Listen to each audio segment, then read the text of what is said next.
Pardi highway પર પોલીસને જોઈ બુટલેગર કાર મૂકી ફરાર, ₹7.75 લાખનો મુદ્દામાલ જપ્ત। બ્રેઝા કારમાંથી બોગસ નંબર પ્લેટ, ફાસ્ટેગ અને ઇંગ્લિશ દારૂનો જથ્થો મળી આવ્યો। પારડી પોલીસે નેશનલ હાઈવે નંબર 48 પર વાપી તરફથી આવી રહેલી એક શંકાસ્પદ બ્રેઝા કારને પોલીસે રોકવાનો ઇશારો કરતા ચાલકે કાર સુરત તરફ ભગાડી મૂકી હતી।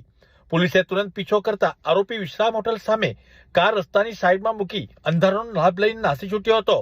પોલીસે કારની તલાશી લેતા તેમાંથી ઇંગ્લિશ દારૂ અને બિયરના 28 બોક્સ, કુલ 960 બોટલ ટીન, જેની કિંમત ₹2.75 લાખથી વધુનો મુદ્દામાલ મળી આવ્યો હતો।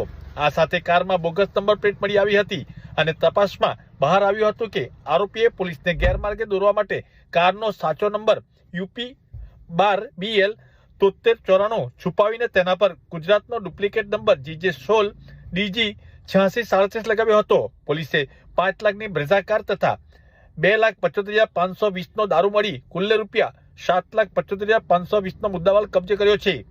ફરાર કાર ચાલક વિરુદ્ધ પ્રોહિબિશન એક્ટ અને BNS ની વિવિધ કલમો હેઠળ ગુનો નોંધી વધુ તપાસ હાથ ધરી છે।